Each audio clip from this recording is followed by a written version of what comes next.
I just want to give you a brief introduction to Dr. Coleman. I've been studying this for a long time and seeing what's happened to our country, and you know, it's kind of sad in this country that you have to come to a meeting on Saturday morning to get the truth. You can't turn on the television because you sure don't get the truth there. So we sure appreciate everybody coming out. But in order to do that, I ran across Dr. Coleman's work. And when you've studied this and looked for the truth, and it's a pleasure to find somebody like Dr. Coleman that'll bring you to a new level of what the real truth, who's really behind what's going on in this country. None of this is an accident. This is orchestrated. This has been planned and plotted and is moving right along. And if the only thing that you can do is be informed and learn what's going on, who's really behind it. And nobody does that better than Dr. Coleman. He's an author of 3 books. He has a table back here. I recommend that you look through his material. It'll bring you to a new level of information as to what's going on in the country as well as the world. And this is the only country left that stands between the country as we know it, or the world as we know it, and the New World Order, which will drastically change everybody's lives, as Dr. Coleman will tell you. But the big difference between Dr. Coleman and some of the other speakers is he's been in most of the places that we're talking about. He's been in Lebanon, Brazil, France, Italy, Spain, England, South Africa, and all over the U.S. And he did this, in his work. He has first-hand experience with most of the things that are going on here. He studied 5 years in the British Museum in London, also in the Cain Museum in Egypt, where he did research on the Black Plague. And, if you study his work or read his work on AIDS, I think it'll shock most of you.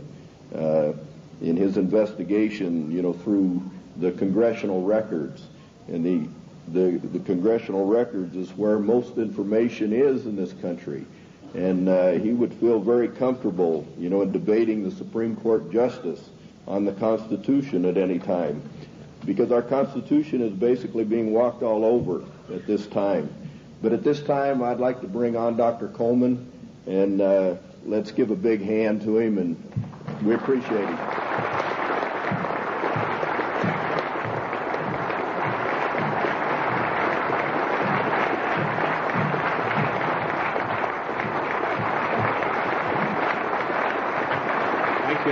Thank you.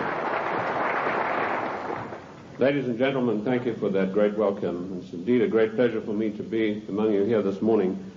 Looking at all these big fellows around the place, I feel a little small in stature, but I would remind you what Wellington told the German General Blücher at Waterloo when he rode up to inspect Wellington's troops. He saw the Scotch and the Irish guards on the hillside. He rode through them and he turned to Wellington and said, "They're rather small, aren't they?" And Wellington said, "Yes, but they don't run away."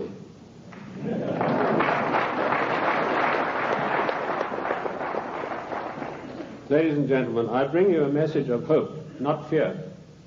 A message that I hope will galvanize us all into much needed action.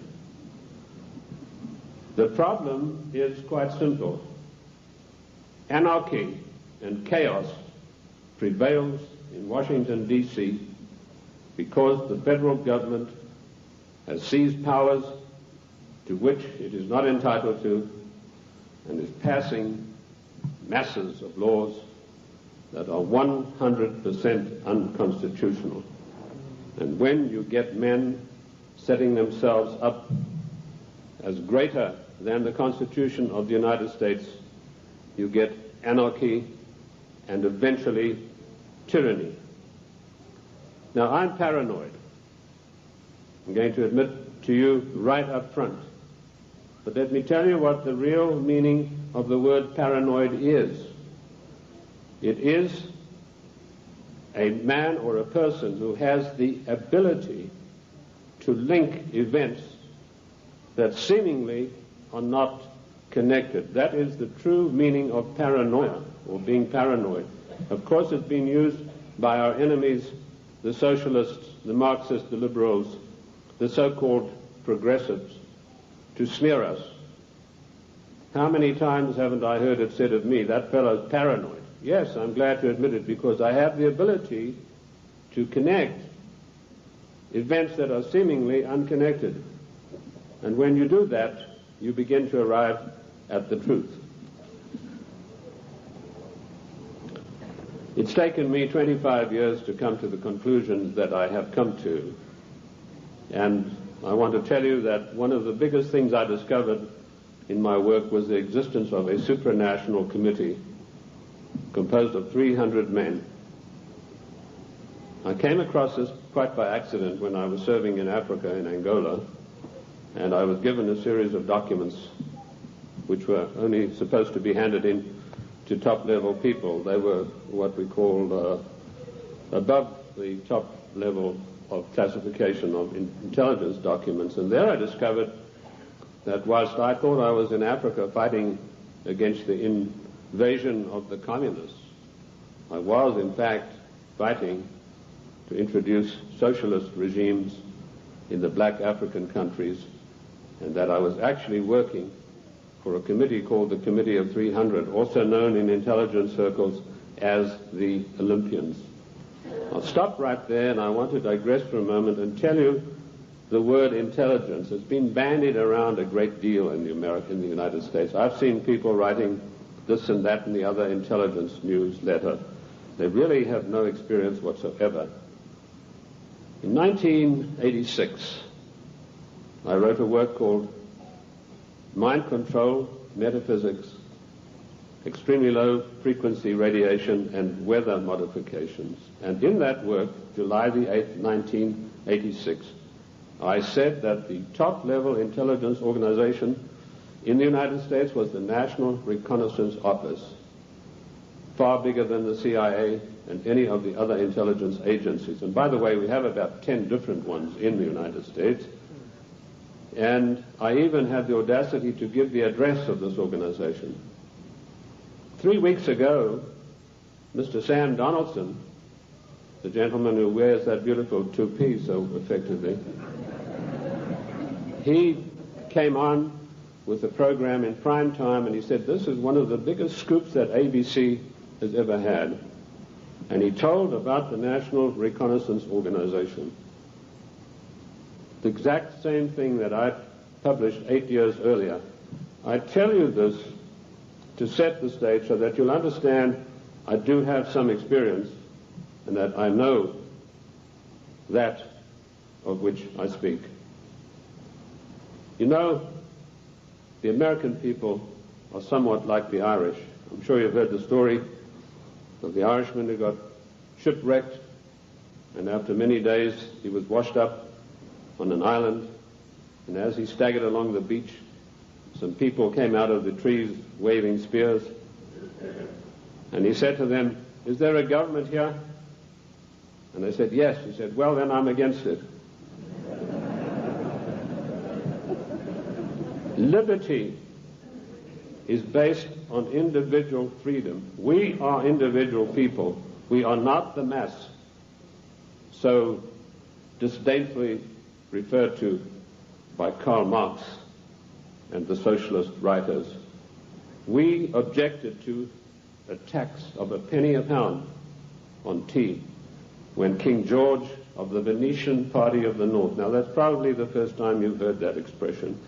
It took me 5 years of digging in the British Museum in London, which I consider to be the finest repository of knowledge in the world, to come up with that name. That was what the party of King George was called, and we'll come to the reason for that. But our colonists said, we're not going to pay this penny a pound on tea. Today, we are being driven on our knees by a tyrannical government which is imposing all sorts of taxes upon us, and worse than that, trammeling on and tramping on the Constitution of the United States of America, which is the second greatest document in the world next to the Bible. And if we could rebel against the mighty powers of King George III, the most potent force in the world at that time. Then, ladies and gentlemen, it is time that we rebelled against a federal government that is trammeling the Constitution underfoot every day of the week.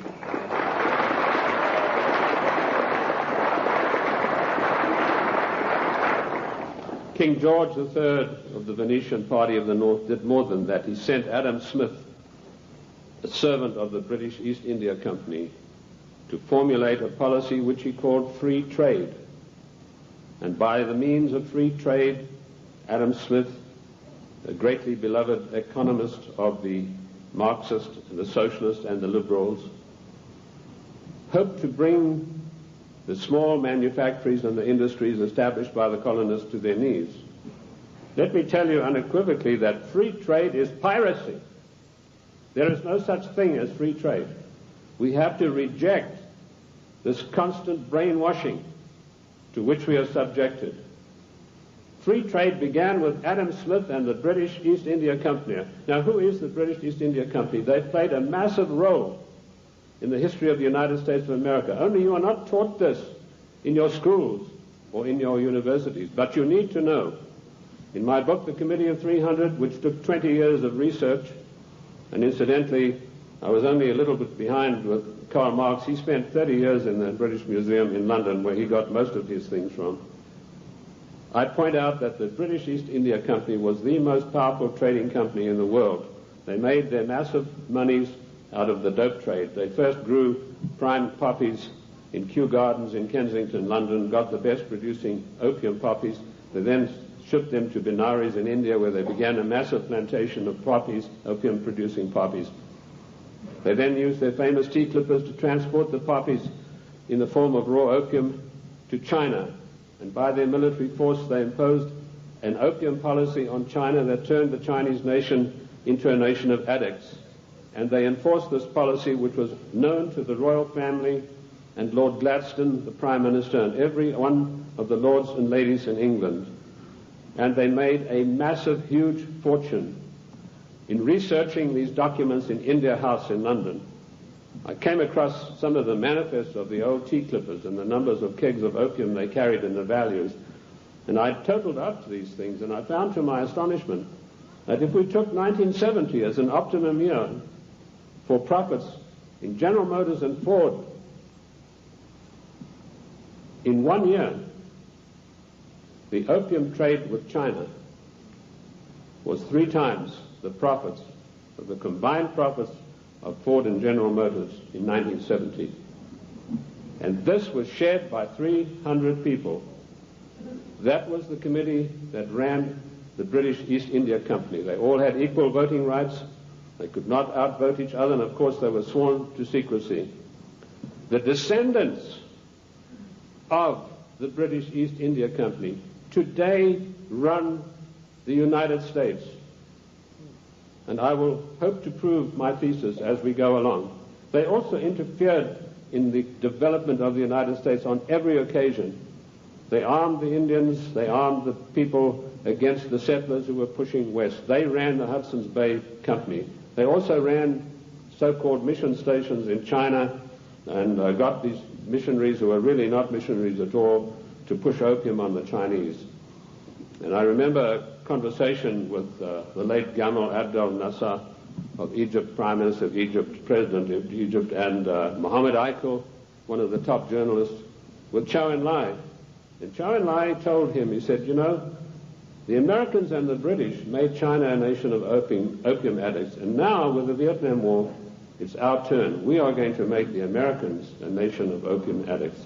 So you can see the influence, the evil, baleful influence of the British East India Company upon the great nation of the United States of America. They were the ones who financed the war. They put up the money for the British troops to buy the Hessian mercenaries and to fight the colonists.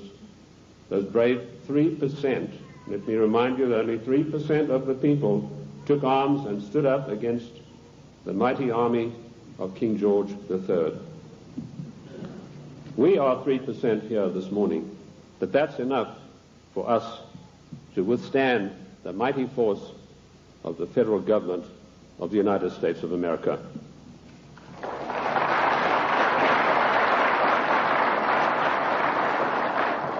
These 300 men in the Committee of 300 still run the world today with an iron fist. Their wealth is untold, cannot be measured. I know I looked at some of the records that I could find in Italy, in Rome. I've done most of my work on location, and this has always been invaluable to me. And I came across the families in Italy who were called the Fondi, meaning the people who had all the money. They were all members of the Committee of 300, the Lucatis, the Recanati, the Volpi du Miseratis. These people are so wealthy that they would make David Rockefeller look like a piker. That is how rich they are. And this is the committee that runs the world. Now, in my book, The Committee of 300, I name every one of them. This is not a book that talks about they. It gives you specifics. And I must say I do the same thing in my new book, Socialism, The Road to Slavery, which was 10 years in researching. On July the 4th, 1789, George Washington told the Congress, it is necessary for us to impose tariffs to protect the manufactories of our colonies.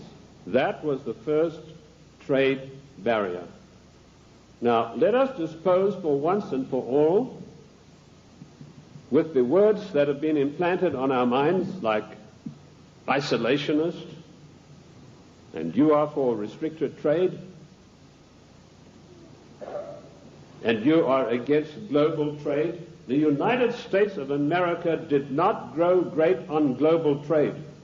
The United States of America grew great on the hard labor of the people who lived in those days and the wise protection barriers put up by President George Washington, because immediately after the war they tried, the British, to try to down the United States through so-called free trade, which is nothing but piracy. Free trade, ladies and gentlemen, is a one-way street which allows other countries to dump their products on our markets to the detriment of our own people. That's what free trade is. It's strictly a one-way street. The trade barriers were increased by Lincoln, Garfield, and McKinley, and all three presidents paid with their lives for that policy. Disraeli was particularly incensed with Lincoln. Disraeli was the British Prime Minister at the time, and he ordered British MI6 to assassinate Lincoln, which is what they did, the same way as British MI6 publicly executed President John F. Kennedy at a later time.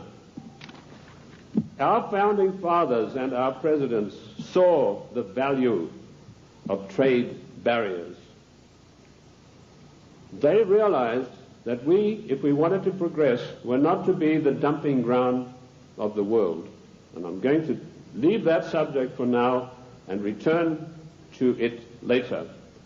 The format that I want to use this morning is the type of questions that are most often asked of me. I've spoken to hundreds of thousands of people across the United States and worldwide, and I've been on many, many radio shows, and these type of questions, we note them, and this is what comes up most of all. Who and what is the Committee of 300? Well, I've dealt with that. I've told you this is a supranational body that knows no boundaries, respects the laws of no countries. The first time that they were publicly announced was by a German socialist by the name of Walter Rathenau. Now, I'll give you some background of Walter Rathenau. He was the financial advisor to the Kaiser of Germany, and he was also the financial advisor to the Rothschilds, the French family Rothschild. So he must have known what he's talking about. He made an astonishing statement in 1934. He said, there is a committee of 300 men that rule the world. They are known only to each other, and nothing happens without their consent.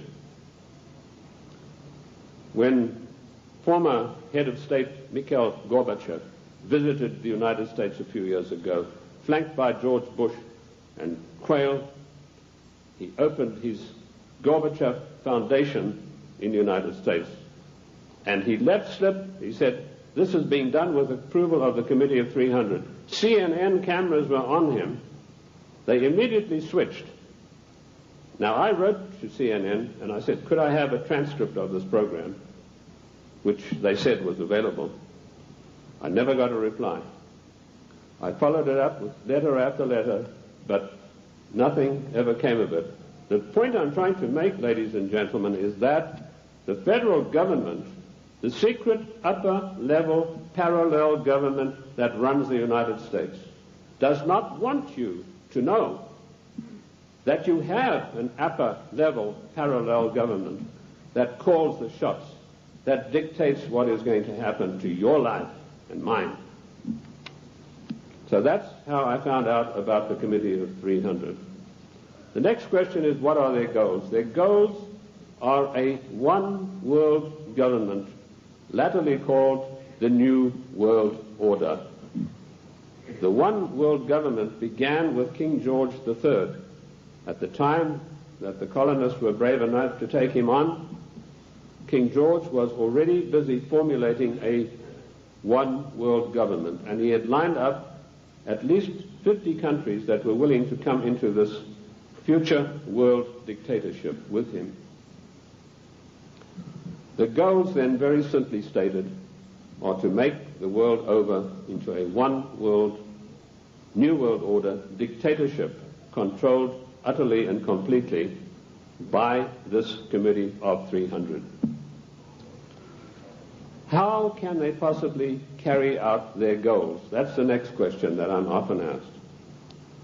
They do it by dint and by virtue of their fantastic wealth and the fact that they control thousands of the top banking institutions, the political organizations, insurance companies. In fact, one of the giant insurance companies, a man called me and said, do you mean to tell me that they are controlling the Metropolitan of New York? I said, the Metropolitan of New York is peanuts. He said, how can you say that? That's a giant American company. I said, well, compared with the Assicurenzi de Generali de Venezia, it's peanuts. That's the biggest insurance company in the world. They control in that organization everything that happens in the world in the insurance field comes out of Venice. That's why Venice is so important, because in Venice we have the black nobility. Now that has nothing to do with the color of the skin of the people, and I'm going to come back to them as we go along.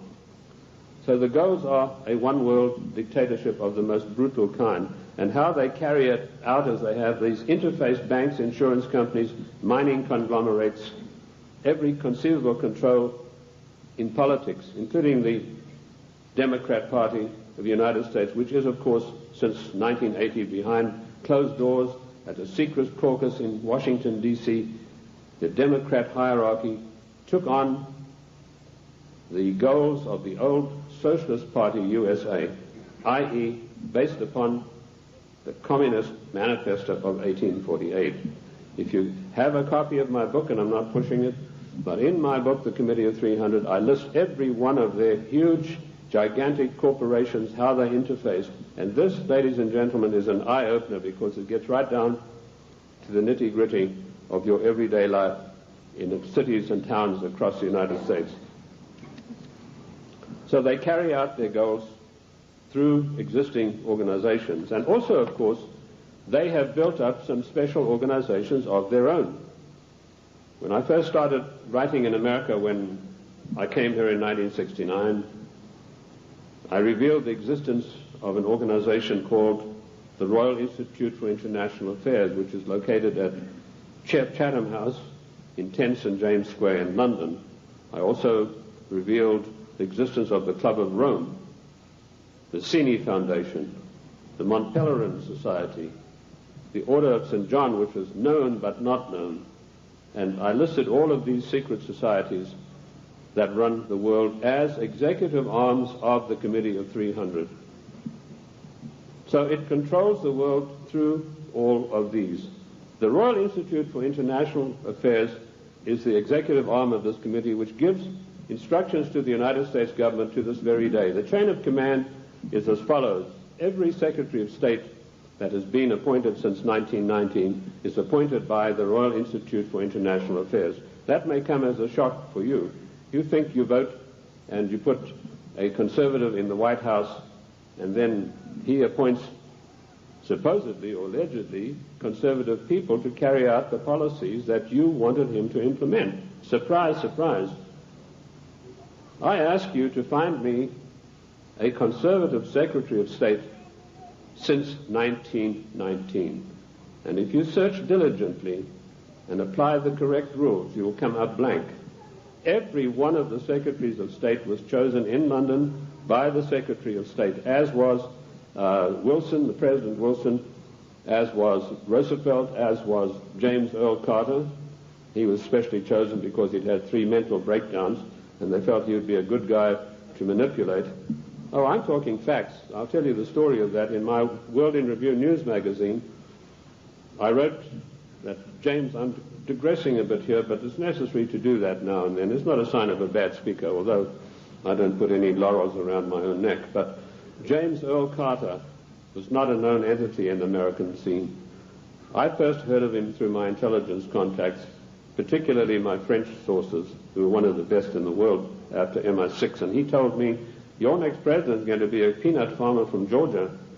And I said, how come? He said, right now they're meeting at the Dorchester Hotel in London. And if you get your Fanny over there, he said, you'll find that there's a lot of goings on you might like to look at. And lo and behold, that's what was happening. The Royal Institute for International Affairs had ordered David Rockefeller to find a candidate who was totally weak, preferably a little mentally weak. And they put one of the greatest brainwashing specialists in the world, trained by the Tavistock Institute for Human Relations, Dr. Peter Bourne, on the job. And he said, it's funny you should say that. One of my patients is a guy from Georgia, James Earl Carter, and this guy can't take rejection, and he's been to me 3 times for a nervous breakdown. So they hiked Carter over to London and feted him at the Dorchester Hotel, which is a very ritzy place. And they feted him and wined and dined him. And the next thing we saw, Time, Newsweek, every newspaper in the country, James Earl Carter. Now we, in our little magazine, World in Review, we told those of our subscribers, this man is your next president. We also did exactly the same thing with William Jefferson Clinton, because we had the story of the Club of Rome. We knew who Agnelli was. We knew that Agnelli had had a huge love affair with Mrs. Pamela Harriman, and that Mrs. Pamela Harriman was the doyen of the Democrat Party, and Mrs. Harriman had been given the task of finding the next president of the United States, a socialist. And she picked up Clinton and said, you're our boy. But there's one snag.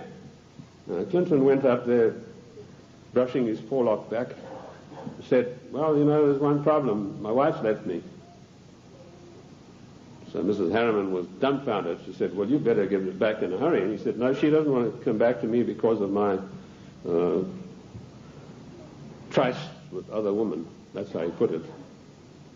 My philanderings would have been a better word, but he said tryst with other women. So Mrs. Harriman sent for Mrs. Clinton, and she duly came to New York, and she sat her down and said, look, if you want to be the first lady of America with all the attendant prestige and power, you better forget about your husband's philanderings and get right back to him. And that is precisely what happened. And when I heard that had happened, I knew this guy was the next president. And we wrote that in our news magazine. And sure enough, a year later, here came marching into the scene William Jefferson Clinton.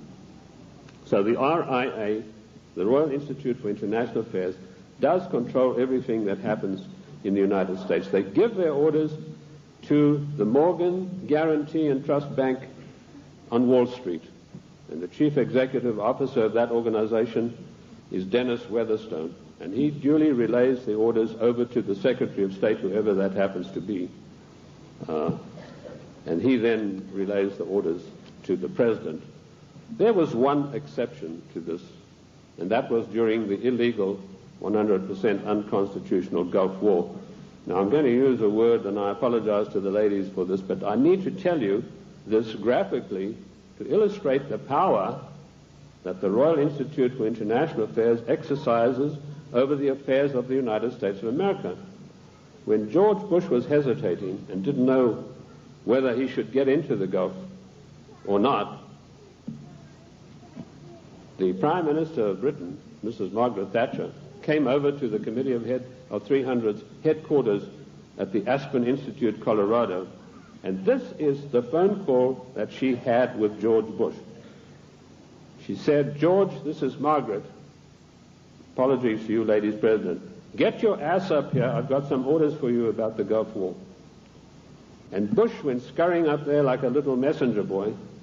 And the next thing we know, there was this massive outpouring of propaganda to start a war against the nation of Iran, a nation that had never done this country one iota of harm. I use those illustrations in order to give you the extent of the control that is exercised by this Committee of 300. There are many other societies that are operating for the RIIA. The Illuminati, which has been around for many, many years. I've written a work called The Illuminati in America, 1784 to 1994. A lot of people think this is an ancient secret society that's gone away. They think that Adam Weishaupt had a quarrel with the Catholic Church and that's it. Don't you believe it? 13 of the top families in the United States are in the Illuminati today, and they have a big say on everything that happens politically in this country. Then we have the Society of Cincinnati, which I don't think many of you will have heard about. That is an ultra secret society to which every president of the United States is forced to belong, including our so-called conservative presidents. And I point this out to you to show you that it doesn't matter who is in the White House.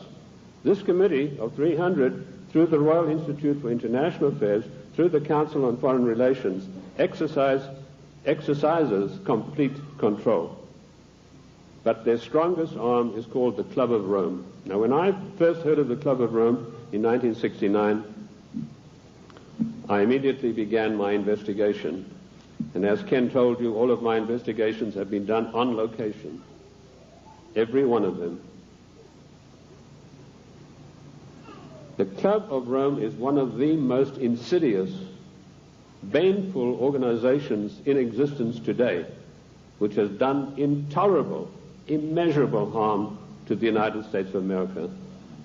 This Committee of 300 told a man called Aurelio Pecci to form this Club of Rome with the main object of bringing down the industries and the agricultural development of the United States. He immediately wrote a paper in which he said there are too many people on the earth and that the United States, with its industrial development, its agricultural development, is responsible for this curse of overpopulation.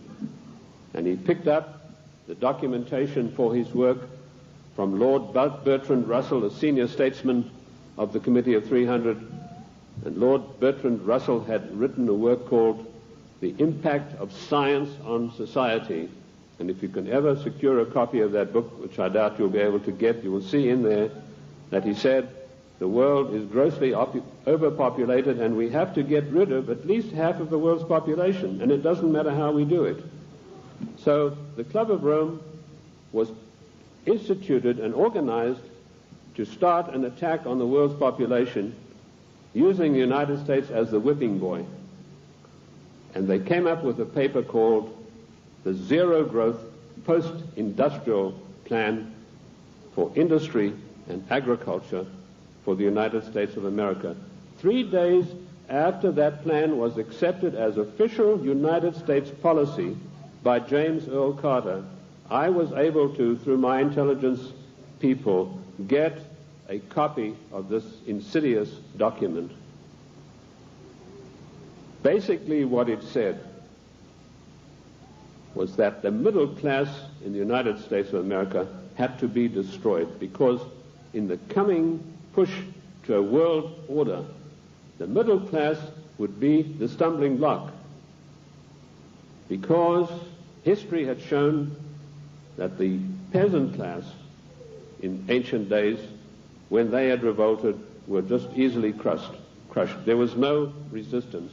But now had grown a new super class of people in the United States called the middle class, who had long-term employment, who had job security, who were well paid, who could afford to buy the products that were made by the United States and didn't need to buy products from China or anywhere else. And the Club of Rome post-industrial zero-growth paper said, this has got to stop. We have to bring down the middle class of the United States. And the way that we will do this, the way that we will accomplish this task, is by crushing their industries. In 1980, based on this report, I wrote a small work, a booklet, called The Death of the United States Steel Industry. And in that I told of a French aristocrat by the name of Etienne d'Avignon. And I'm sure there's not a single steel worker in America out of a job who's ever heard of this man's name. But they put this aristocrat onto the job of destroying first the steel industry. In my book in 1980, I said that by 1985 we would have silent blast furnaces. The rolling mills would be stopped. There would be no more shipbuilding. We'd have thousands of skilled workers who'd passed the skills of their trade down for generations, who were forever dispossessed of their jobs. If you go to the northeast United States today, ladies and gentlemen, and I've just been up in Cleveland where I had a very good radio address I gave there, you will find that what I said in 1980 has unhappily come to pass. In 1970, the United States had 5,000 ships built by good United States know-how, using good United States steel. 5,000 ships sailing the high seas. Last year, we had exactly 270 such ships, and at least 50,000 steel workers permanently out of a job, jobs that will never come back. What happened? Did we suddenly lose our marbles? Did we suddenly lose that great American know-how of getting things done? Did we lack finances? Did we run out of money? No. None of those things happened. What happened was this dastardly Club of Rome had sent their emissaries to the United States to deliberately destroy our steel plants. And they did it by opening the doors of so-called free trade.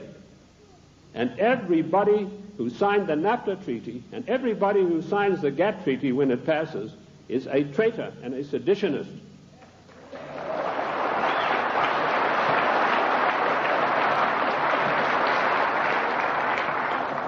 Our mighty steel industry is destroyed. Our shipyards are silent. Our skilled workers are permanently without a job. And if you don't believe me, get the report of the Club of Rome. You know, when I came out in 1969 with my report on the Club of Rome, nobody had ever heard of it. And people, when they got it, said, "Oh, this guy's paranoid. There's no such organization. It's probably something to do with the Catholic Church."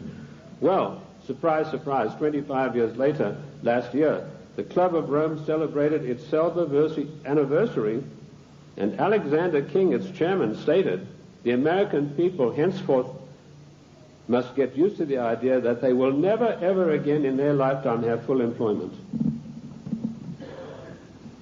What a scandalous thing that our government is fully cooperating with this organization built up by the Royal Institute for International Affairs to destroy the middle class of the United States and to add to the policies of global genocide. And that brings me to the next question. What is the Global 2000?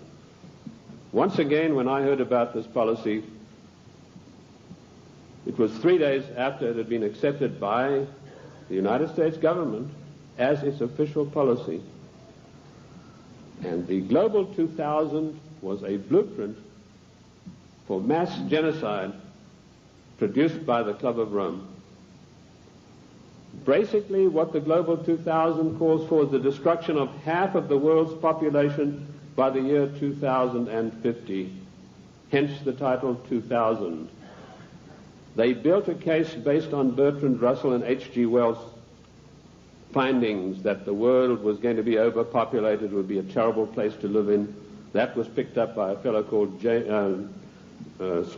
Robert Strange McNamara, and a stranger individual you're not likely to meet in this world.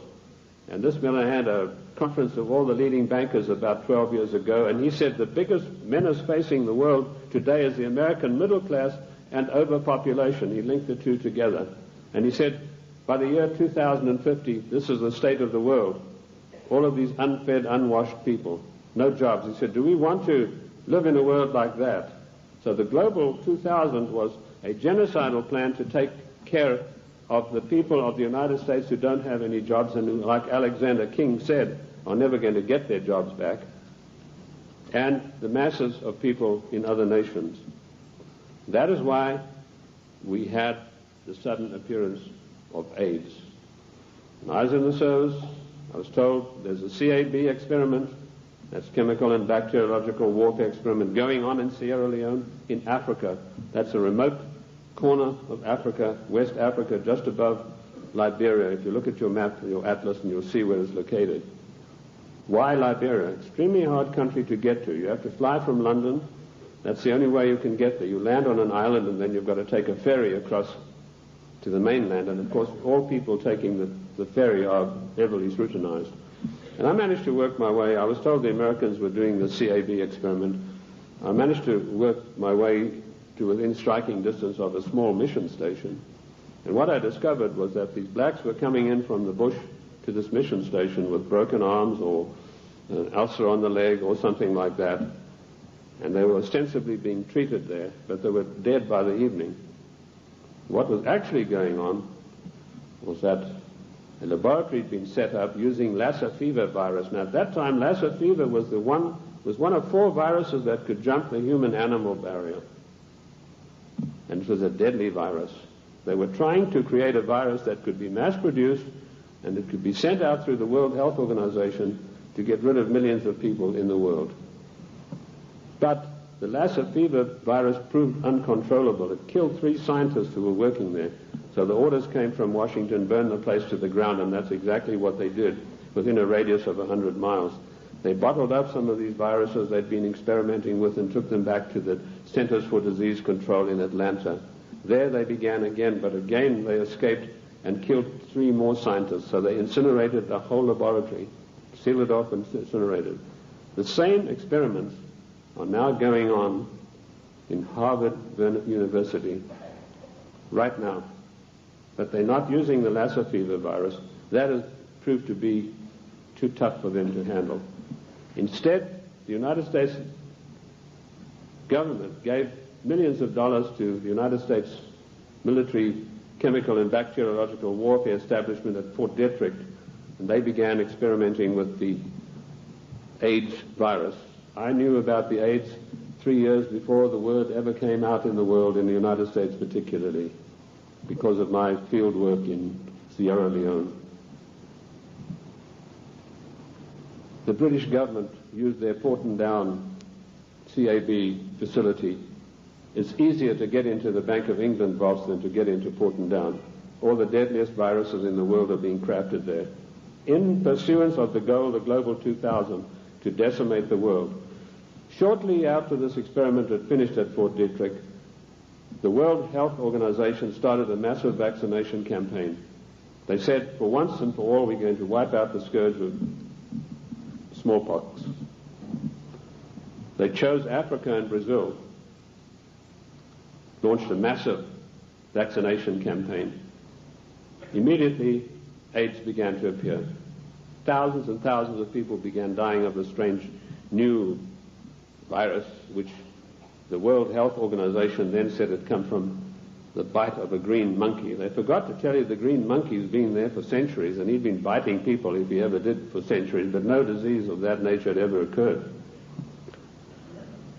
The World Health Organization deliberately took this virus, which was crafted from a series of animal viruses, including Mediavirus sheep, which destroys the brain, which is why you find AIDS patients get dementia probably first before any of the other AIDS-related complex diseases appear.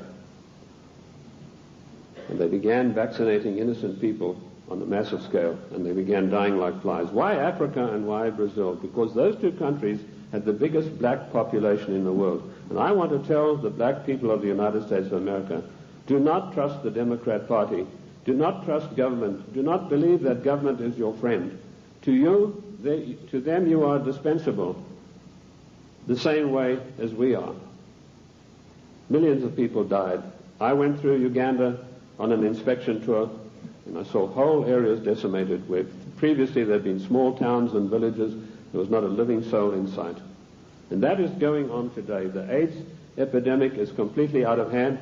It swept the world. It's been swept under the carpet in the United States of America. We were told that this is a disease which is passed by homosexuals. True enough, but that's not the primary cause of it. This is a crafted virus that was spread throughout the world to decimate the population. Coming behind them, and we reported this about 2 years ago in our World in Review news magazine, is the Vibro 19 cholera virus, a deadly killer. You get this cholera in the morning. If it's not immediately treated with massive doses of expensive antibiotics, you'll be dead in a day and a half. This epidemic swept India, carrying away millions of people. I don't know if you've heard of it in the press. I doubt it.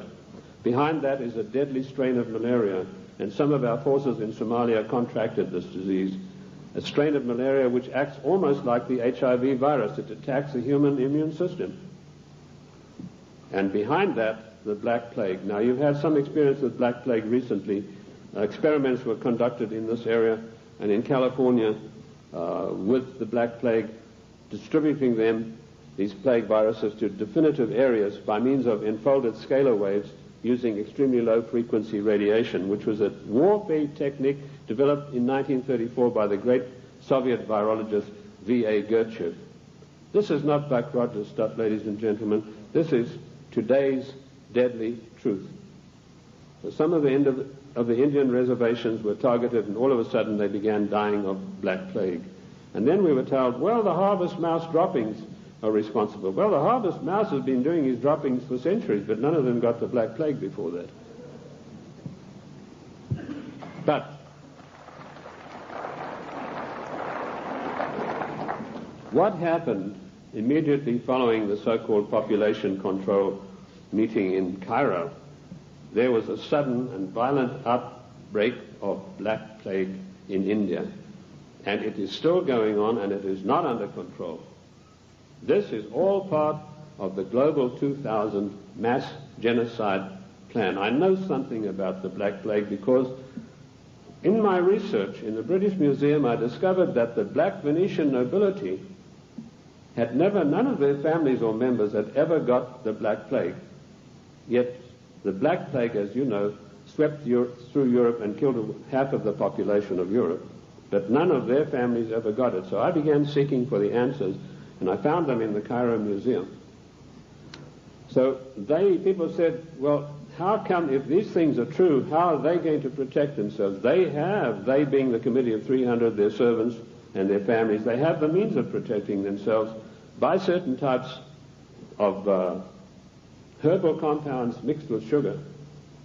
And they also have, of course, the protection of extremely low-frequency radiation, where using the technology developed by the great virologist Gertchev, who proved that every living thing on this earth has a vibratory cycle, and he was able to measure the vibratory cycle of various deadly viruses, and by vibrating them double their cycle, he would kill them instantly. So that's one of the defensive weapons that these people have got that will kill the plague if they ever get it. The same technique, of course, will kill cancer cells. But the medical profession, run by the Rockefeller family, who own all the pharmaceutical companies, do not want you to know this, because when you go in for the doctor, he's going to write you a prescription for a chemical drug. There's no chemical drug benefit out of extremely low-frequency radiation vibration. No profit to these people. So that's the Global 2000. Decimate the world's population, and particularly hit hard the United States middle class. How are they financing all of this stuff? They're financing it through the fondi, who I mentioned to you earlier, the Venetian black nobility. Now, why are they called the black nobility? They're called that because of the vileness and the evilness of their deeds. These families date back to the 11th centuries, the Locatis, the Recanatis. They were called, and the Guelphs, by the way, I'll come to them, they're particularly interesting. They were called that because of the evilness of their deeds. They make Lucrezia Borgia look like a Sunday school teacher. They had so much money, which is the outcome of the drug trade, the years of investing, the years of gaining control of every mining, mineral, gold, oil, natural resource of the world, that they can afford to finance these things. So the black nobility are the ancient aristocrats of Venice and Genoa, and they called that because of the nature of their deeds. The black Guelphs were one of the worst of them. Now, interesting enough, the Queen of England, Queen Elizabeth II, is a Guelph. She's not a Windsor. This was a title that was evolved in 1935 by her father to put researchers off the track.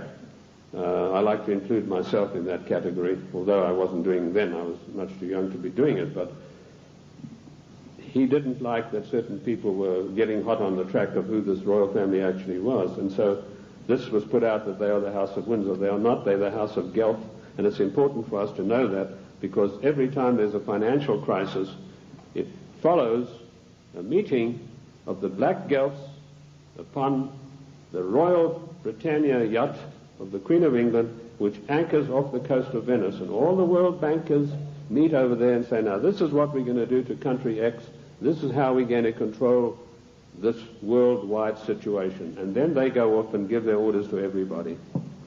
So that is the way it is done.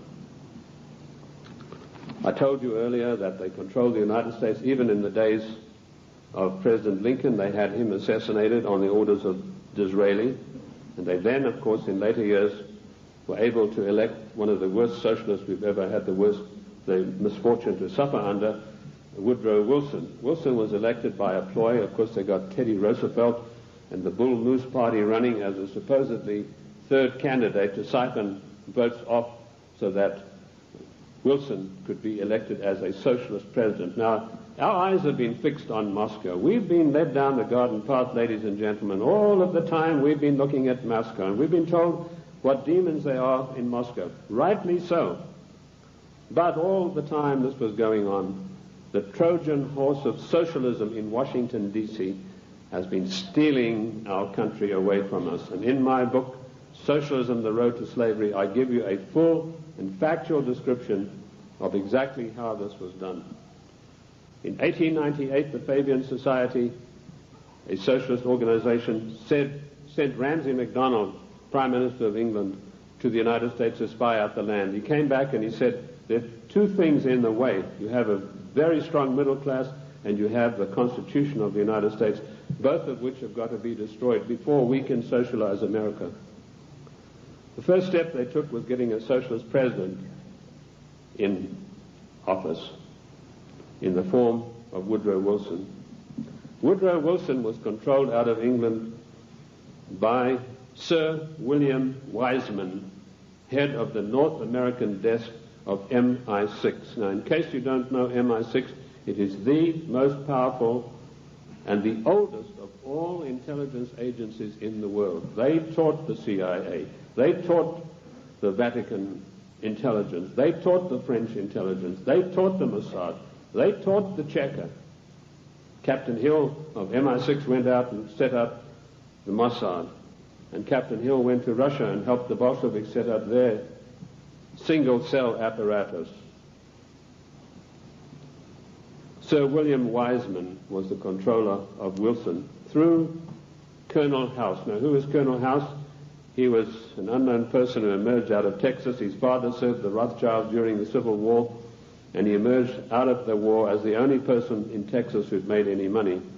And House was sent to Washington in order to control the first socialist president, and he took his orders from Wiseman, and House lived but a few blocks away from Wilson, and above him, Wiseman had an apartment. And that type of control is not gone. It is still here to this very day, right now, as I speak to you. Other questions? Give us some examples of what you're talking. How do we know that what you're saying is true? I'll refer you to the great soldier son of the United States of America, General Douglas MacArthur, a great patriot, a great warrior, a great Christian. When Douglas MacArthur was in Korea, he and General Stratomayor of the Air Force devised a plan that would have put China out of action for the next 50 years.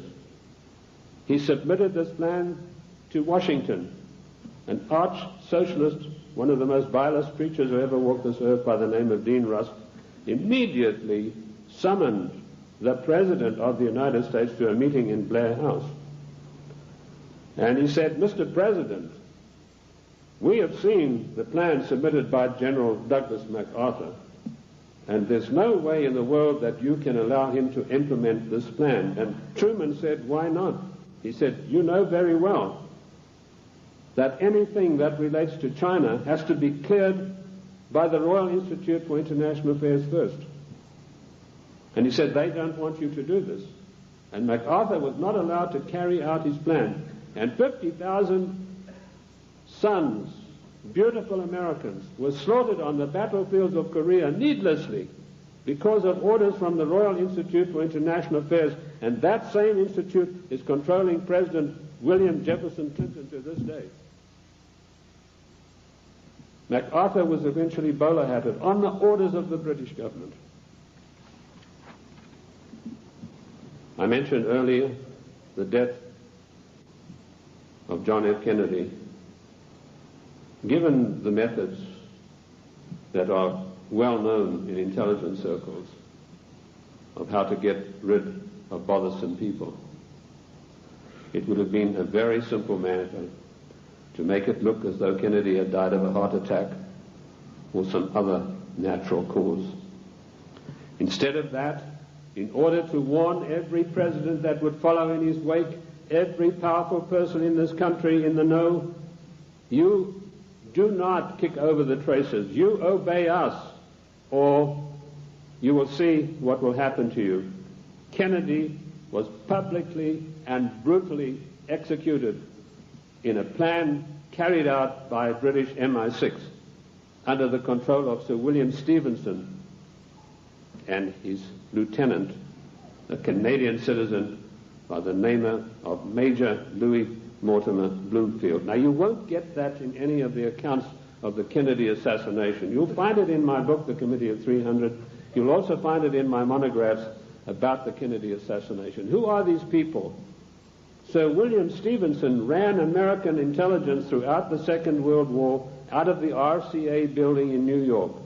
His second in command, a Canadian citizen, Major Louis Mortimer Bloomfield, ran Division 5 of the FBI counterintelligence. You want examples of how Britain controls this country? I have given you them. I've also told you that every Secretary of State since 1919 is selected by the Royal Institute for International Affairs on the orders of the Committee of 300. Why is this? We go to these conventions and there's all the hoopla in the world. The balloons are flying, the straw boaters are in the air. Bush has been elected conservative president. Reagan has been elected. What happens in reality? The Secretary of State, who's charged with carrying out the policies, subverts each and every one of them. You show me a Secretary of State that has acted in the best interest of the United States of America since 1919, and I will give you the only money that I've got in the bank, which is about $1,500. You're welcome to it, because I know that you will not be able to do that.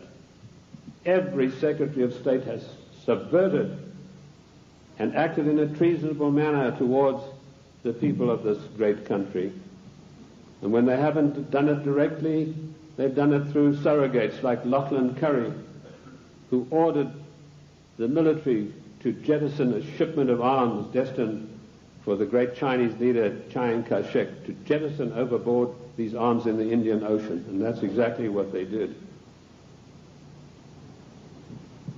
We think that we elect our presidents. Ladies and gentlemen, we do not elect our presidents. They are selected for us long before we'd even heard of them. And I've given you 2 examples this morning of how this is done. The 300 office at Aspen keeps a tight control over every political event that takes place in this country. And it was this office, through Margaret Thatcher, that ordered President Bush to violate the Constitution of the United States of America and to violate his own personal oath to uphold the laws of the United States by sending our troops to to the Gulf War against Iraq, a nation that had never done us any harm. And we did it by the dirtiest of dirtiest tricks. We got the daughter of one of the Al-Shabaab clan, there are over 400 of these people, and these are the most degenerate, disgusting people that you'd ever come across. The ruler has 140 wives. He doesn't have them all at the same time. When he gets tired of one, he says, I divorce thee 3 times, and she's gone. When the Iraqi troops came in there and they turned it over to the Red Cross in Geneva, 140 marriage certificates. This is the man that your sons and your daughters are propping up today in Kuwait in a most illegal manner, in violation of the Constitution of the United States of America. And Bush did a Texas two-step around the Constitution. He did not get the mandatory declaration of war. I'm not a lawyer, but I've studied the annals of Congress, the congressional globes, and the congressional records for 25 years. And in those pages will be found more wisdom, more in-depth information about the Constitution than you'll ever get from any law school. Anyway, most of the law schools have professors far to the left of Marx, and they don't know anything much about the Constitution. I talked to a few people, one lawyer in Congress, I said, what do you know about the Constitution? Well, I got one semester of law when I was at law school, and in that was something about the Constitution. Our Constitution is not even taught in the United States school system. Isn't that an utter shame and a resounding disgrace? Bush said the troops...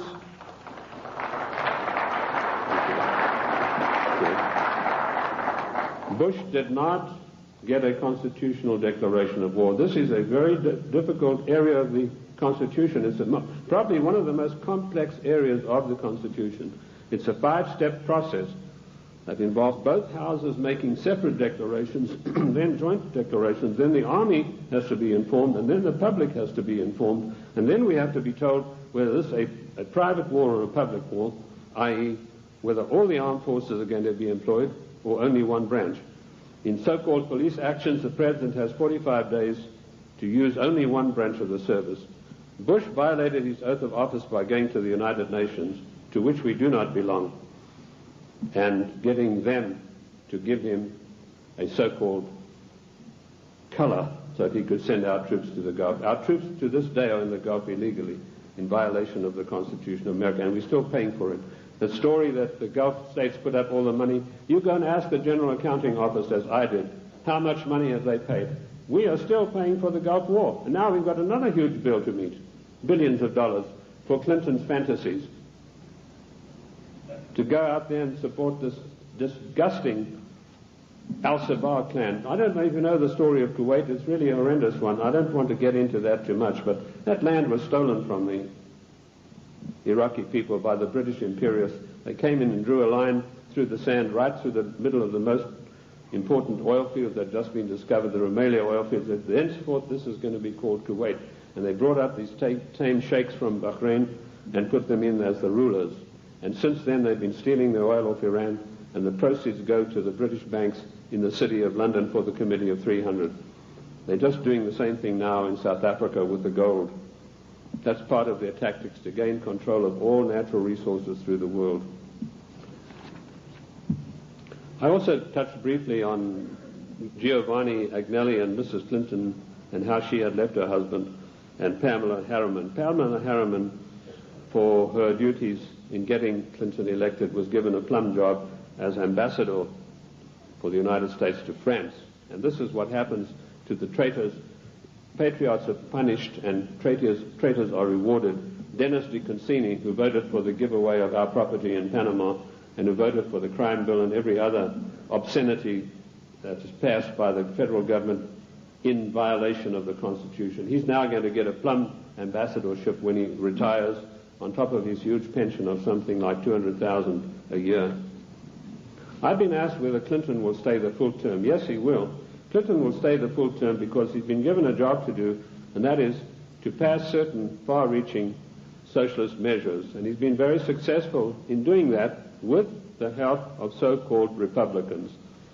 I personally am not in favor of political parties. I'm like George Washington. He said, political parties are baneful, and in the long run they are harmful. What happened in NAFTA? A so-called conservative, Mr. Newt Gingrich, who I wouldn't trust as far as I could throw him, went out and acted as the floor manager, as the party whip in true parliamentary style, and he whipped up 132 Republicans, so-called, to support NAFTA. And no doubt he will do the same thing with this dreadful GATT treaty, which is coming up in a vote in the lame duck session. So he's going to run, and I'll let you into some information which I just got a few days ago from French intelligence. Clinton would not be able to run on his record or anything that he's done or anything meritorious. So what he's done, he sent emissaries, and this is the first time you're going to hear this. You might hear it in 1996, but this is the first time you're going to hear this now. He has sent emissaries to Iran to dig and promise huge sums of money to any of the Iranians who will come up with the actual documentation of the scandal where our prisoners were kept there until Reagan was elected the president. And if he can come up with this documentation, he's going to keep them. In 1996, he's going to come out and say to America, I have here documentary proof of how bad your Republicans are, President Bush and Reagan. Look what they did. And on the strength of that, he hopes to run in 1996. That's what he's doing now. He's taking the money that he's not entitled to, and he's using it to bribe the Iranians to come up with these documents. I don't know that they will, because I think they like him even less than I do, and that's saying a lot. What is the Clinton agenda? Clinton has been instructed to socialize America, and let me tell you that the enemy in Washington is more to be feared than the enemy in Moscow. I've said this for years. What does socialism do? It forces changes upon people that they do not want and do not ask for. And we've seen how dangerous that is when we look at the programs that were supposedly programs invented by the United States government and by the presidents. A man called Stuart Chase, an arch-Fabian socialist, wrote a book called A New Deal. Frances Perkins, who was the first female socialist cabinet minister appointed in the United States in the Roosevelt administration, she got hold of a copy of this book and she ran to Roosevelt and said, look, this would be a marvelous program for you. So in the 1932 Democrat and by the way, don't call them the Democratic Party because they are not. We are a confederated republic. We are a constitutional republic.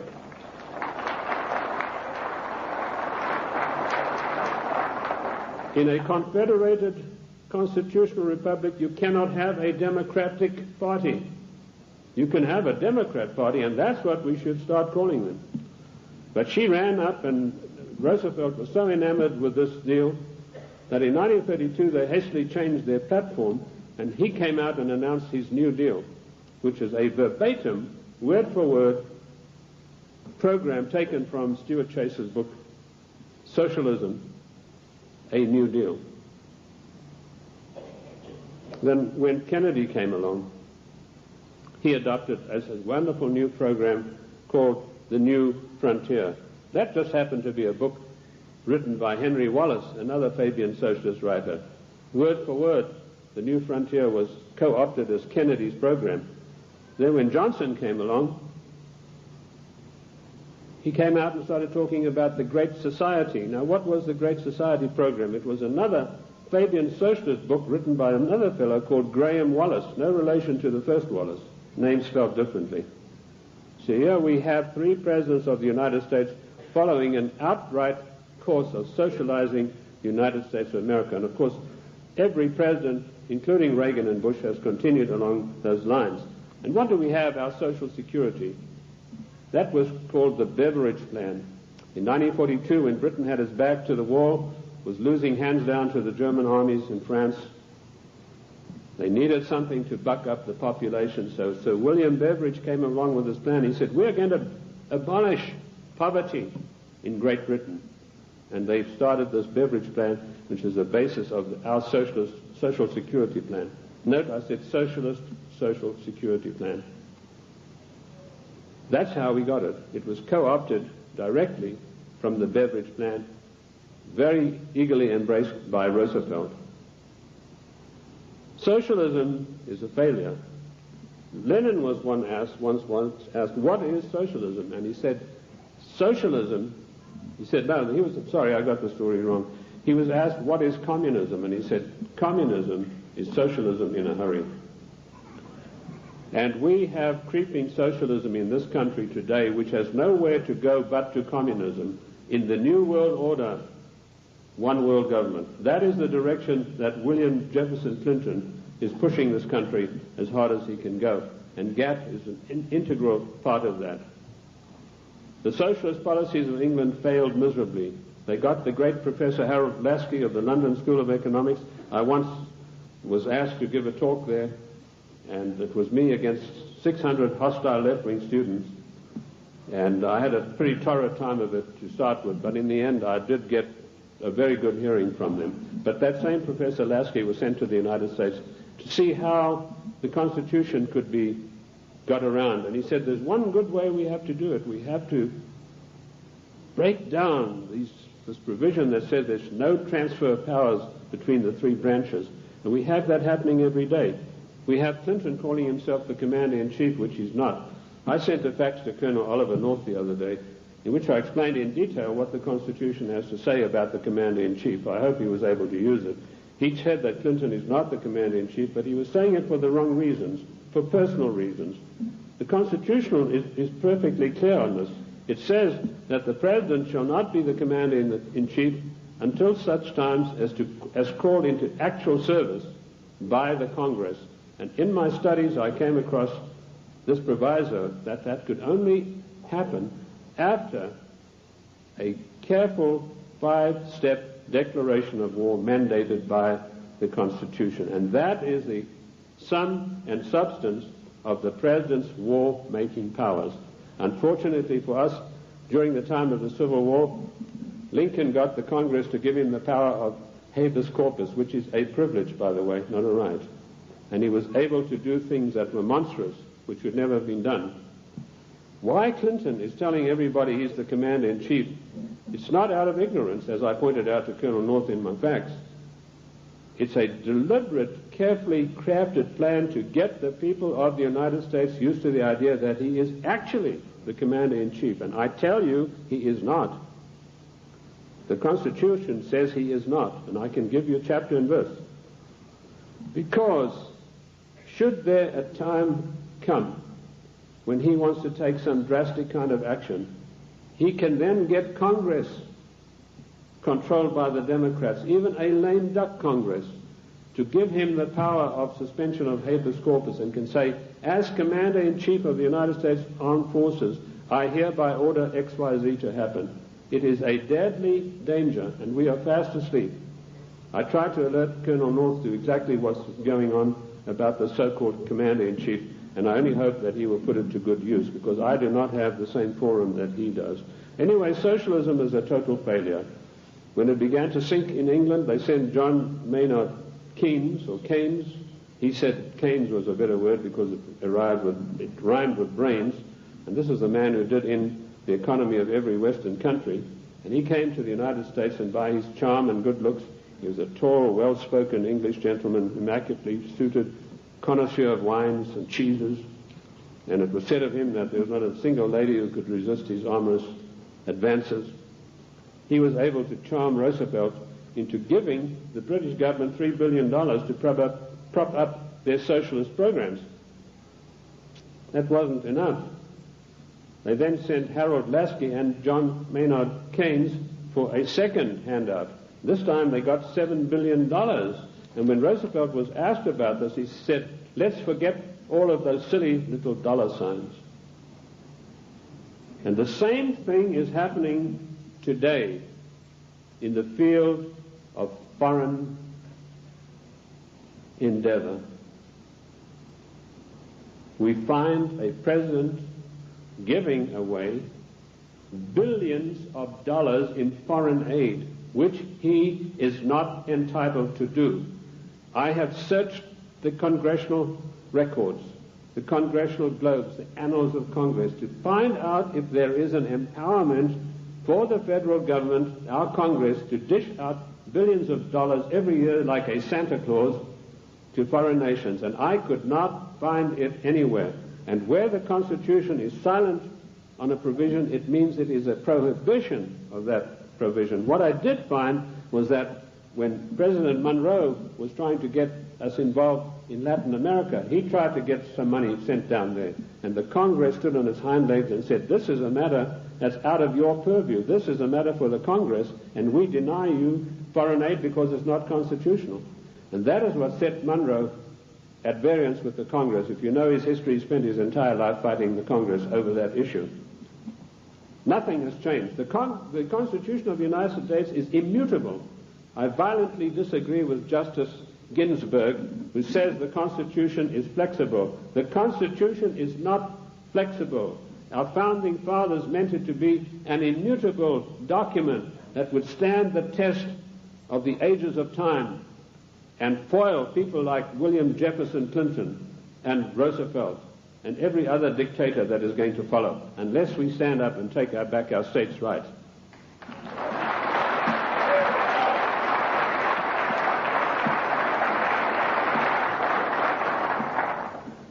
What is the political future of the United States? I told you that we are being forced into a one-world government, new world order, by the use of the word democracy and by the use of the word global trade and free trade. There is no such thing as free trade. The United States made itself great by its own manufacturing abilities. We had our people fully employed. We had our people who could buy all the products that we made. We did not need global trade. If people wanted the privilege of selling on our markets, they had to pay customs tariffs. And did you know that up to 1913, all the money that it took to run the United States came from customs tariffs? We had no income tax. And in 1913, we had a surplus of $5 billion after all our bills were paid. Now comes Socialist Wilson, and the first thing he does, he calls for a joint session of Congress, and he said, we've got to stop this isolationist. Ladies and gentlemen, this word isolation is a smear word. It's intended to deceive you. We do not need global trade. We need full employment. We need our people back in full-paying jobs. We need our industries revitalized. We have today 40 million unemployed Americans, and Alexander King has stated the policy of the Club of Rome, followed slavishly by William Jefferson Clinton. Americans can forget about full employment in the future forever. 40 million, those are the real figures. We have 25 million people underemployed, people with great skills who are acting as doormen in hotels, flipping hamburgers, for God's sake. These people, and they talk, Mr. whatever his name is, Reich or whatever it is, he says, oh, the Clinton administration has created 2 million new jobs. Well, I don't like to pick on his size, but I think it's gone to his head, if you get the drift of my meaning. There's no 2 million jobs of any magnitude being created. He's talking about makeshift jobs. We have the biggest underpaid, underemployment class in the world today, and we have the middle class totally destroyed by the socialist administration, and Clinton is hand in glove with him and going along with him as fast as he can go. We have become the dumping ground for the world's products, and that has put our people out of jobs, reduced our standard of living, the object of the exercise being that one day we shall be no better than a third world country as far as our standard of living. Take the shoe industry. In 1950, only 4% of shoes sold in America were imported shoes. Every president that came along knocked down the tariffs against shoes, imported shoes. Today you have China, Taiwan, Malaysia.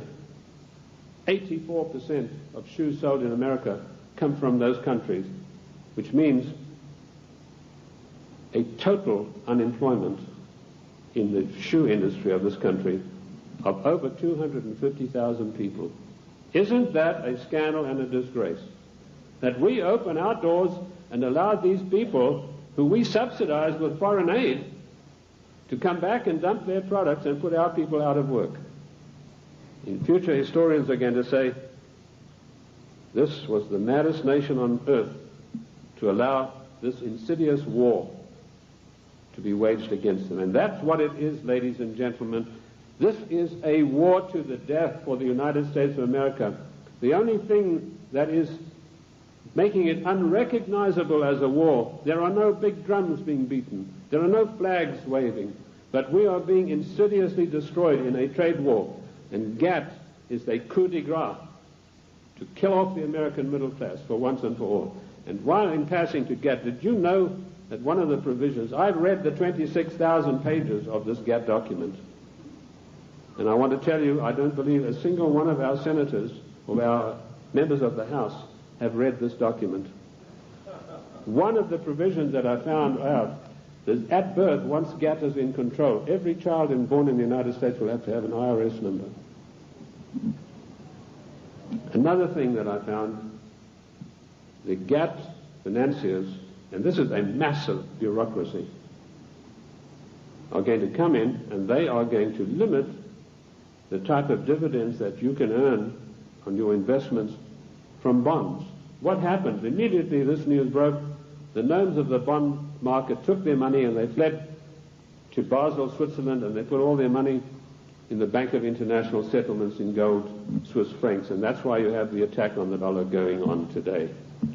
This is a war to the death against the people of the United States. The Committee of 300 wants to reduce us through socialism into a nation no better than the third world countries. Look at this insidious GATT treaty. Do you know that the United States, the mighty United States, has one vote, the same as Kenya or Haiti? And we are going to pay 7/10 of the huge bill. And this organization is going to supplant the laws of this country. One of the provisions of the WTO is that their board will be able to go in and demand of individual states that they change their laws and take us to the courts if we don't do it. Where is the president who said he would uphold and protect the individual states and their rights to a republican form of government? This GATT treaty is one of the most insidious, unbelievable attacks on the United States that I've ever come across. Let me tell you that if the Russians were to drop a couple of nuclear bombs on Washington, and that might be such a bad thing, let me tell you that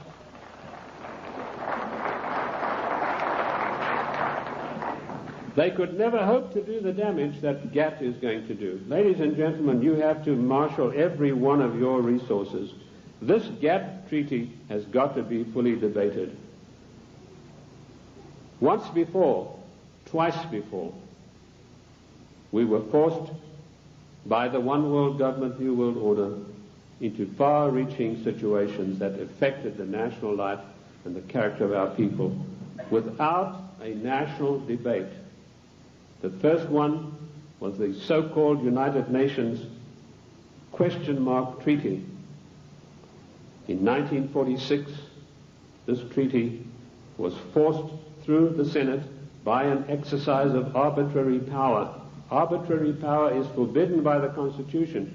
Yet you have Comrade Dictator Mitchell, the leader of the Senate, saying he's going to allow about 2 days to debate GATT, which is 26,000 pages of documents. That is an exercise of arbitrary power. If we had any men of guts in the Senate, so-called conservatives, they would walk out en masse and say, we are not taking part in this effort to denigrate and destroy the Constitution of the United States of America. And you can imagine what an effect that would have.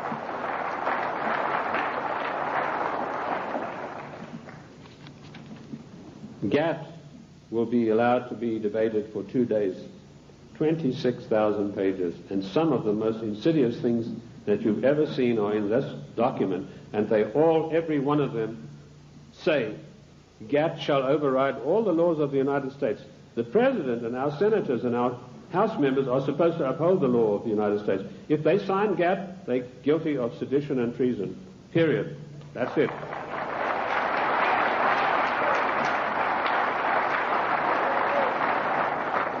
This came as a natural outflow of the United Nations Treaty. I found there that 5 senators, listen to this for a disgrace, ladies and gentlemen, 5 senators actually read this United Nations document. Again, it was 53,000 pages long. 5 senators, and they had 3 days to read this document, and it was then rammed down the people of the United States. I want to tell you that we do not belong to the United Nations. One of the greatest constitutional scholars it was ever my great pleasure to speak with was the late Senator Sam Ervin, who told me there's no way under the noonday sun that we could ever have joined in the United Nations. We did not join the United Nations, and we do not belong to it now. I've written a little work called Is the United States a Member of the United Nations? And you'll find in there I give you chapter and verse constitutionally why we cannot be. 1965 we had another national calamity without a national debate. The Democrats reformed immigration. Now notice, every time some far-reaching thing happens, then the socialists come along with the reform. It's to reform health, which, by the way, Lenin said a national health plan is the arch of socialism. So now you know where Clinton got his national health program from. He took it straight out of the Communist Manifesto of 1848. They were not satisfied with immigration as it was. The bulk of the people came from those who were related to the Jeffersons, the George Washingtons, the Davy Crockett's. They were not satisfied with that. Without a national debate, without asking the people of this country by your leave, the Democrats in 1965 forced through an Immigration Reform Act that totally changed the face of the United States and will totally change us. And one of the architects of that was the same Dean Rusk, the swine who stopped MacArthur from bombing the Chinese back to the Stone Age, and, of course, Nicholas Katzenbach. I want to give you some statistics. Now, people have accused me, they said, you are a racist. First of all, the word racist is a very modern smear word. If you look in the dictionaries in 1919 onwards, it did not exist. What they really mean to say is you are a racialist, i.e. a person who's proud of your race.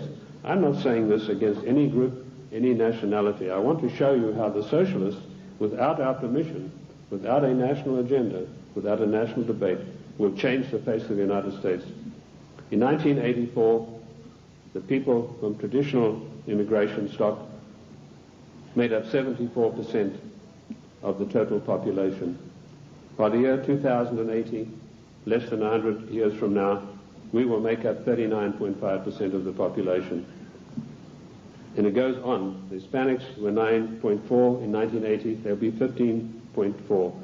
The Asians, 2.4, will be 13.3 of the population. In other words, the traditional Americans of the Davy Crockett, George Washington, the people Monroe said would make a real contribution to America, will be in the distinct minority.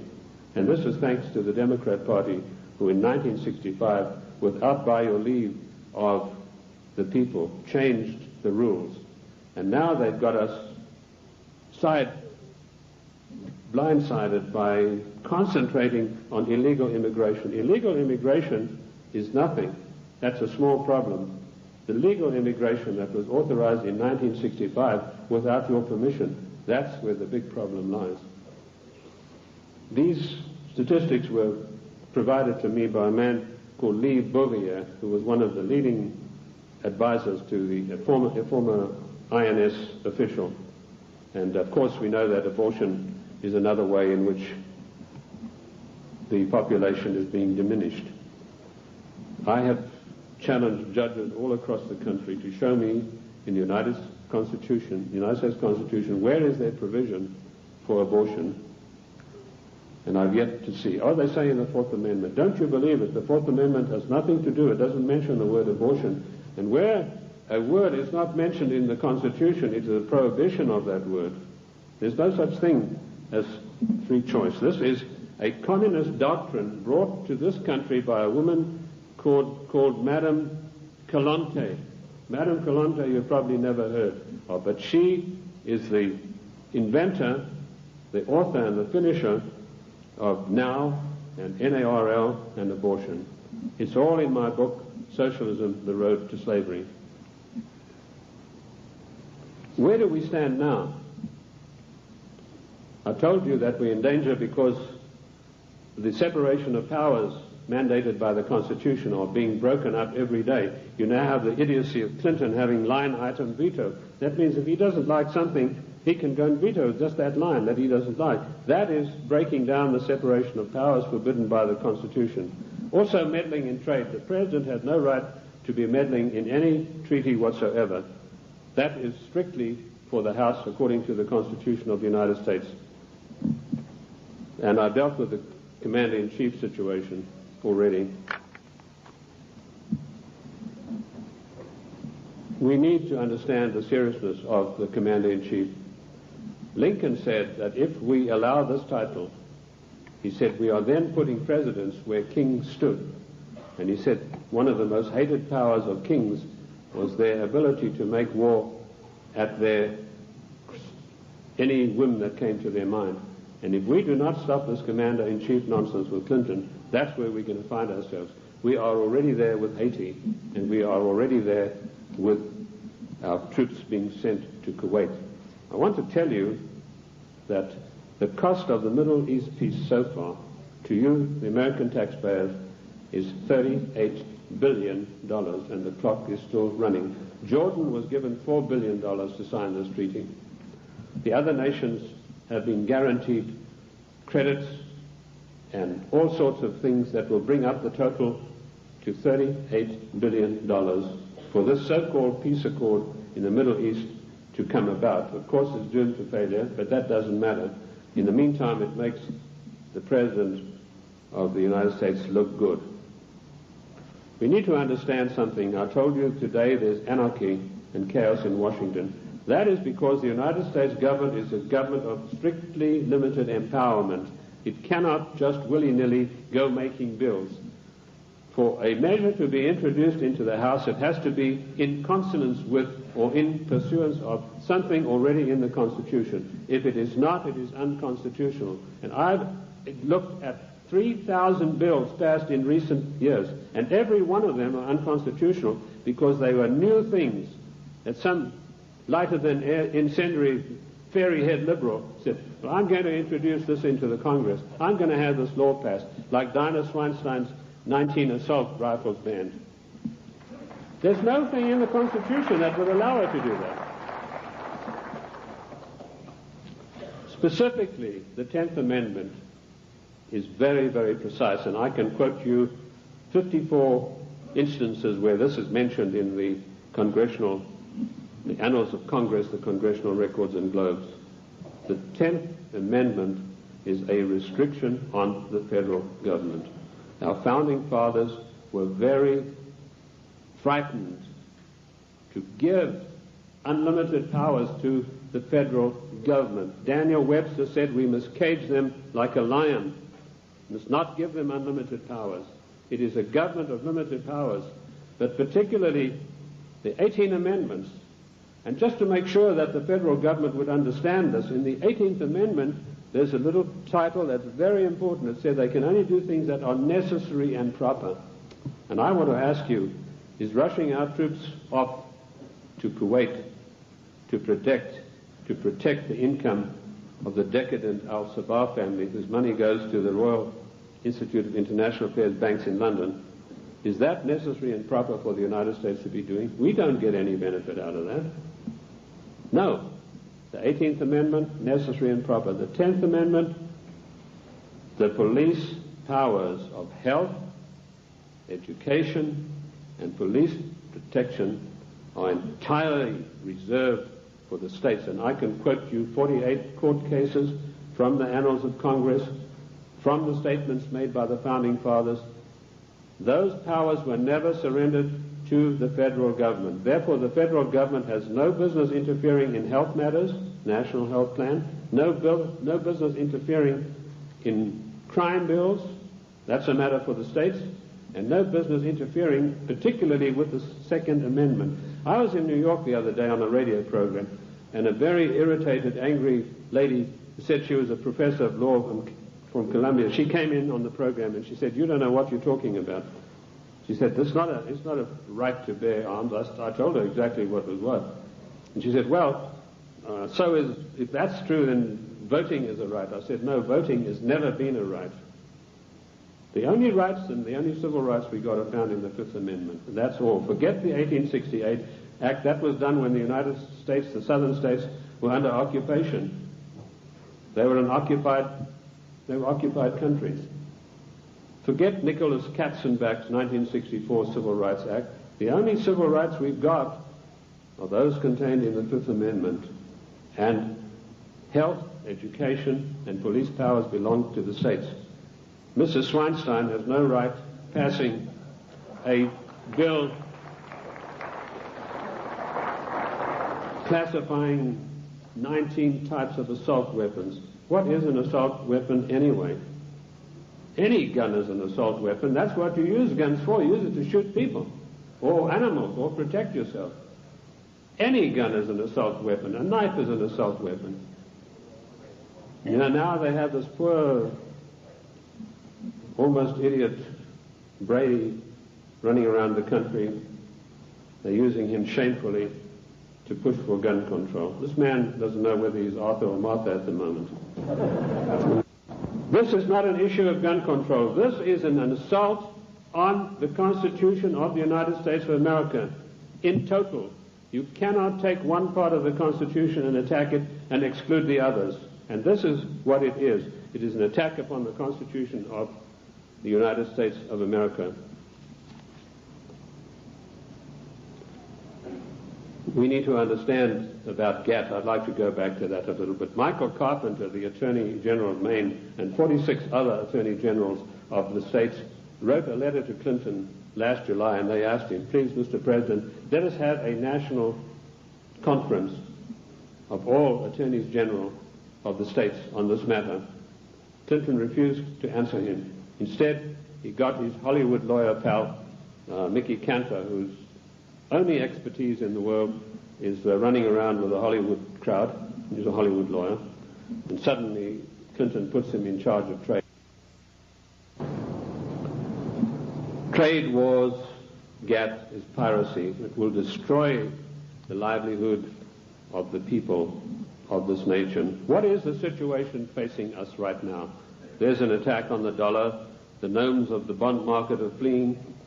I've written a work called The Economic Implosion, Year of Crisis, 1995, in which I predict the collapse of our economic system as we know it today in pursuance of the GATT Treaty. One of the things I know for a fact that this will be an implosion, i.e.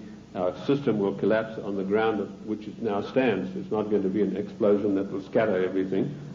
And we know that GATT will come in and say how much you can get for your interest. They will also put the International Monetary Fund in charge of our finances, and banking in this country will be in the control of 5 major banks. That will help to control the situation and further destabilize the country. That is the aim and object of all of this. Once a nation is destabilized, it's very easy to deal with it and push it into a socialist new world order, a one world government. Ladies and gentlemen, I want to say to you today, the time has come for us to recognize that we are 50 individual nations. We have all the rights of an individual nation. We gave only limited empowerments to the federal government. They have grossly, flagrantly violated the concord that we have with them. Therefore, we, the masters, have the right to go to Washington and tell them, the servants, henceforth this concordat is severed, unless we understand from today all of these unconstitutional measures will be rolled back and a new system will come into being. The Federal Reserve Bank, that private enterprise bank, will be put out of business.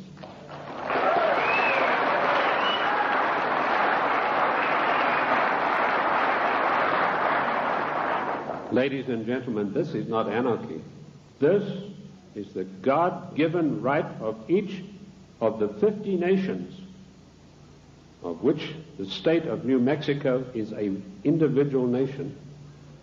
We are the only entity in the entire world that has a legal document that allows us to dissolve the federal government without resorting to violence and bloodshed.